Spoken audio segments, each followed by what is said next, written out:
Hello everyone, I am Vijay और आज हम लोग सीखने वाला है array in C and C plus plus. तो चलिए स्टार्ट करते हैं।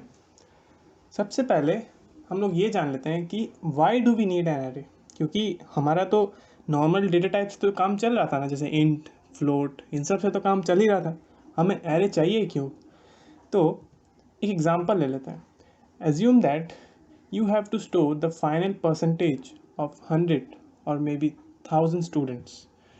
तो आपका क्या होगा प्रोग्राम लिखने का तरीका? आप क्या करेंगे?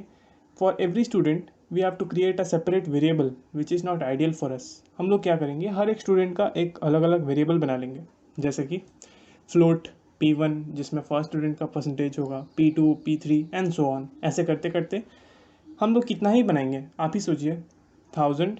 अगर हमारा स्टूडेंट के बदले कोई यूनिवर्सिटी का स्टूडेंट्स का अगर परसेंटेज होता तो वहाँ तो हमारा बहुत ज़्यादा नंबर्स में स्टूडेंट हैं, तो फिर ये हमारे लिए आइडियल केस नहीं है। तो हमें कुछ और इजी सोचना पड़ेगा, जो कि हमारा आता है एरे। एरे क्या आता है? We declare an array with one name and it alone can store all the percentage values in a continuous memory location. अब कंटिन्यूअस मेमोरी लोकेशन मतलब एक के बाद एक वो परसेंटेज को स्टोर कर लेगा और उसे ही हम लोग एरे बोलेंगे। इसका खासियत ये है कि एक ही नाम से हम हर एक लोकेशन पे जा सकते हैं, हमें 100 अलग अलग नाम का ज़रूरत नहीं पड़ेगा। तो चलिए देख लेते हैं what is an array. So what's an array? An array in C plus plus और कोई भी प्रोग्रामिंग लैंग्वेज हो, एक ही चीज़ है इसका मतलब कि collection of homogeneous data item stored at continuous memory location. अब होमोजेनियस का मतलब क्या है? होमोजेनियस का मतलब है सिमिलर डेटा, मतलब एक जैसा। मतलब एरे अगर होगा तो इंटीजर का एक एरे बनेगा, या तो फ्लोट का बनेगा या तो कैरेक्टर का बनेगा, या अलग अलग डेटा टाइप का। पर इंटीजर फ्लोट का दोनों का मिक्स करके एरे हमारा नहीं बनता है, तो एक ही टाइप का बनता है और वो स्टोर होता है हमारा कंटिन्यूअस मेमोरी लोकेशन पे। उसके बाद हमारे आते हैं elements can be accessed randomly using indices. Indices का मतलब क्या है कि हर एक एलिमेंट को हम लोग एक्सेस कैसे कर पाएंगे? तो उसका पोजीशन से, मतलब फर्स्ट पोजीशन पे ये है, सेकंड पोजीशन पे ये है। जैसे ये एक एग्जांपल के तौर पे एरे ऑफ इंटीजर्स है, तो इंटीजर्स का देखिए 0th पोजीशन पे क्या है, 6 है, फर्स्ट पोजीशन पे 2 है, थर्ड पोजीशन पे 8 है। उसी तरीके से अगर मैं दिखूँ तो array of characters, array of characters क्या हो जा रहा है, फर्स्ट पोजीशन पे देखिए C कैरेक्टर है मेरा, फिफ्थ पोजीशन पे L कैरेक्टर है मेरा। तो इस तरीके से हम लोग मेमोरी में स्टोर करते हैं। और इसका डिक्लेरेशन और इनिशियलाइजेशन कैसे करें? तो declaration and initialisation of array, तो इसका सिंटैक्स क्या होगा? डेटा टाइप, मतलब जो डेटा टाइप हम लोग जिस टाइप का एरे डिक्लेयर करना चाहते हैं, वेरिएबल का नेम और साइज। एग्जांपल, इंट मेरा डेटा टाइप है, ARR मेरा एरे का नाम है और 5 उसका साइज़ है। मतलब वो this will create an array of 5 integers, मतलब ये एक एरे बना देगा जिसमें 5 इंटीजर्स होंगे। फ्लोट FL10, फ्लोट मेरा डेटा टाइप है, FL मेरा नाम है और 10 मेरा साइज़ है। That will create an array of 10 floats. Same उसी तरीके से कैरेक्टर का अगर मैं चाहूँ तो कैर CH 50, तो 50 कैरेक्टर्स का मेरा एक एरे बन जाएगा। उसके बाद हम लोग आते हैं, डिक्लेरेशन हो गया। इनिशियलाइजेशन पे हमने सीख लिया कि उसको डिक्लेयर कैसे करना है। अब हम लोग देखेंगे कि एरे के अंदर एलिमेंट्स को हम लोग इनिशियलाइज कैसे करेंगे, मतलब उसके अंदर एलिमेंट्स को हम लोग डालेंगे कैसे। तो ये पहला मेथड है जिसमें हम लोग इंट AR जो है हम लोग लिख लिए। उसके बाद हम लोग सेकेंड ब्रैकेट से स्टार्ट करेंगे और उसके अंदर एक एक करके एलिमेंट्स डालते जाएंगे। जैसे यहाँ पे क्या डाल रहे हैं, 1 0 45 -2 और 3। तो हमने ये सारे एलिमेंट्स को डाल दिए। तो जब ये एरे बन जाएगा मेरा, तो वो कुछ ऐसा दिखेगा। ARR हमारा एरे होगा और उसके अंदर जब मेमोरी में 1 0 45 -2 और 3 स्टोर हो जाएगा। और पोजीशंस 0 से स्टार्ट होता है हमारे, 0 1 2 3 4। तो इस तरीके से हर नंबर का एक पोजीशन होगा। तो और एक एग्जांपल ले लेते हैं, जैसे कैरेक्टर एरे का, कैर CH और उसका साइज़ है 5 और इसके अंदर मैं डाल दे रहा हूँ हेलो। अब H को मैं ऐसे नॉर्मल तरीके से नहीं डाल रहा हूँ, इसको सिंगल कोट्स के अंदर डाल रहा हूँ, क्योंकि मुझे पता है कैरेक्टर को हमेशा हम लोग सिंगल कोट्स के अंदर लिखते हैं। ऐसे हमें कैरेक्टर्स को नॉर्मली नहीं लिखना चाहिए, क्योंकि वो वैलिड सिंटैक्स नहीं है, एरर शो करेगा। नंबर्स को लिख सकते हैं पर कैरेक्टर्स को नहीं लिख सकते। तो ये मेमोरी लोकेशन में हमारा कैसा दिखेगा, कुछ ऐसा दिखेगा। CH मेरा नाम है एरे का, एरे कुछ इस तरीके का होगा, 0 से 4 तक होगा उसका पोजीशन, और सारे पोजीशन पे इंडिविजुअल लेटर स्टोर हो जाएंगे। चलिए अब देख लेते हैं कि जो हमने एरे में स्टोर किया था उसको एक्सेस कैसे करेंगे। So accessing the elements of array, तो ये मेरा एरे है इंट ARR साइज 5 है, उसके अंदर ये सारे एलिमेंट स्टोर्ड है। तो अगर मेमोरी में ये ऐसा दिखता है। अगर मैं बोलूँ कि मुझे 0 चाहिए या 45 चाहिए तो उसको मैं कैसे लेके आऊँगा? We access the elements of array by the respective position. तो ARR ऑफ 0 इसका मतलब क्या है कि एक एरे का 0th पोजीशन पे क्या है, हमारे एरे के 0th पोजीशन पे क्या है, 11 है। तो the first element that is 0th position represents 11। Next मैं क्या बोला, वो मेरा जो ब्लू एरो है वो 11 को रिप्रेजेंट कर रहा है। फिर हमारा आ रहा है ARR ऑफ 2। ARR ऑफ 2 मतलब क्या है कि एरे का सेकेंड पोजीशन पे कहाँ है, सेकेंड पोजीशन पे कौन सा एलिमेंट है। तो AR मतलब एरे का सेकेंड पोजीशन पे क्या है, 45 है। तो ARR2 represent 45, the third element है बट सेकेंड पोजीशन है, मतलब इंडेक्स जो है उसका सेकेंड है। और अगर ऐसे देखा जाए तो वो थर्ड एलिमेंट में आता है। आप मेन ये याद रखिए कि इसका पोजीशन क्या है, सेकेंड पोजीशन। अब उसको एरो से डिनोट करते हैं। तो ये देखिए, ये जो ARR ब्रैकेट के अंदर जो डाल रहे हैं वो हमारा ऊपर का इंडेक्स आ रहा है, जो ऊपर में हमारा आ रहा है 0 1 2 3 4, तो वो आ रहा है हमारा। नेक्स्ट ARR ऑफ 4, इसको मतलब क्या है कि फोर्थ इंडेक्स पे क्या एलिमेंट रखा हुआ है मेरा। जैसे कि आप देख सकते हैं फोर्थ पोजीशन पे, इसका मतलब इंडेक्स 4 है। इंडेक्स 4 का मतलब जो ऊपर हमारा नंबर्स लिखा हुआ है, ये वाला 4।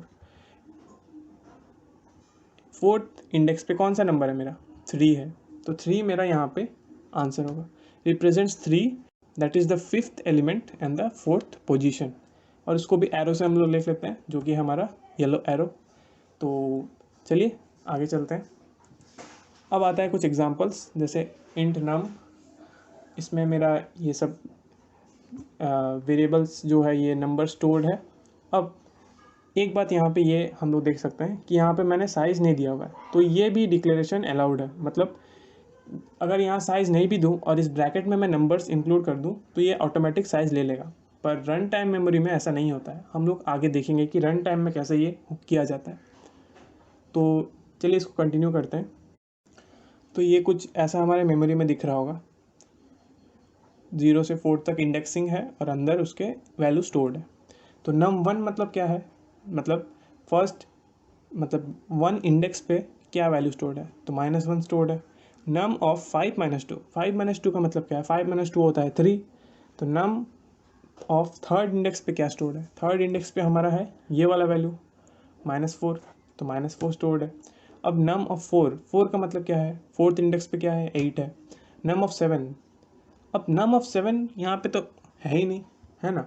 यहाँ पे अगर num ऑफ 7 होता तो हम कोई वैल्यू डिस्प्ले कर देना। num ऑफ 7 है ही नहीं, तो वो एक गार्बेज वैल्यू शो कर देगा। फिर दूसरे एग्जांपल्स पे आते हैं, जैसे num of 1 plus num of 2। num of 1 क्या है, -1। num ऑफ 2 क्या है, 23। और दोनों को हम लोग ऐड करेंगे तो हमारा आ जाएगा 22। अब num of 0 into 2, num of 0 क्या है, 1, 1 इंटू 2 आएगा 2। num ऑफ 4 क्या है, num ऑफ 4 होगा हमारा 8, 8 प्लस 1 होगा 9। num ऑफ 4 है हमारा 8, 8/2 होगा 4। तो आई होप ये क्लियर होगा कि हम लोग एक्सेस कैसे करेंगे एलिमेंट्स को। तो चलिए देख लेते हैं कि हम रन टाइम में कैसे एरे में एलिमेंट्स को स्टोर कर पाते हैं। Accessing the elements of array in run time, तो सी में देखेंगे, उसके बाद C++ में देखेंगे।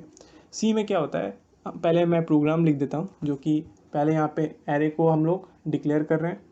इंट ARR यहाँ पे डिक्लेयर हो रहा है, यहाँ पे आई मेरा क्या हो रहा है, एक दूसरा वेरिएबल है जो कि मैंने फॉर लूप के लिए लिया है। नेक्स्ट मैंने क्या किया है, यहाँ पे एक प्रिंटफ स्टेटमेंट लिखा है जो कि ये प्रिंट कर देगा। फिर हमारा आता है एक फॉर लूप। तो फॉर लूप के ये वाला फॉर लूप का काम क्या है, ये वाला फॉर लूप का काम है कि इनपुट लेना एरे में। जैसे जैसे ये फॉर लूप 0 पे चलेगा, एक बार 1 पे चलेगा, 2 पे चलेगा, तो ARR ऑफ आई भी चेंज होता जाएगा। जैसे ARR ऑफ 0 होगा, फिर ARR ऑफ 1 होगा, फिर ARR ऑफ 2 होगा। और उस तरीके से, क्योंकि ये स्कैनफ है तो उस जगह पे ये वैल्यूज़ डालता जाएगा। तो हमारा एरे में ये जो स्कैनफ है एक एक करके वैल्यूज़ को डालता जाएगा। तो ये हमारा इनपुट वाला फंक्शन हो गया, ब्लू वाला जो ब्लॉक है। उसके बाद जो आता है ये है मेरा आउटपुट फंक्शन। आउटपुट फंक्शन कैसे, फंक्शन बोल रहा हूँ सॉरी, लूप। आउटपुट लूप कैसे, ये लूप आउटपुट इसीलिए कर रहा है क्योंकि देखिए प्रिंटफ फंक्शन है। प्रिंटफ क्या करता है, डिस्प्ले कराता है। तो डिस्प्ले क्या कराएगा, ARR ऑफ आई डिस्प्ले कराएगा। अब आई क्या है मेरा, आई पहले 0 है, फिर 1 है, फिर 2 है। तो जब लूप कितने बार ये चलेगा, i = 0 से i <5, मतलब 5 बार चलेगा, 0 1 2 3 4। तो 0 1 2 3 4 जब ये 5 बार चलेगा तो 5 बार ये प्रिंटफ स्टेटमेंट रन होगा, और जब ये 5 बार प्रिंटफ स्टेटमेंट एग्जीक्यूट होगा तो ARR ऑफ 0 एक बार प्रिंट होगा, फिर 1 प्रिंट होगा, ARR ऑफ 2 प्रिंट होगा। तो इस तरीके से मेरा सारा एलिमेंट्स प्रिंट हो जाएगा। तो ये क्या था इनपुट के लिए और ये था आउटपुट के लिए। तो सेम C++ में भी है, सेम हमारा जो फंक्शन है, क्योंकि हमारा C और C++ का एरे का कोड जो है बहुत मैच करता है, तो इसीलिए मैं एक साथ इस वीडियो में बता दे रहा हूँ। इन जो है हमारा एरे को ले रहा है और आउट जो है हमारा एरे को डिस्प्ले कर रहा है। सेम टू सेम हमारा कोड होने वाला है। आई होप ये आपको समझ में आ रहा होगा, accessing the elements in run time.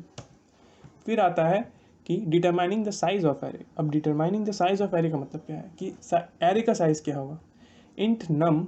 अब इसमें मेरा वही सेम एग्जांपल ले लेते हैं जिसमें 5 एलिमेंट्स हैं। अब 5 एलिमेंट्स क्या क्या है, ये 1 -1 23 -4 8। अब ये मेमोरी में कुछ ऐसा दिख रहा होगा, इसका नाम नम है और 1 2 3 4 इसका 0 1 2 3 4 इंडेक्सिंग है, 1 -1 23 -4 8 ये उसका एलिमेंट्स है।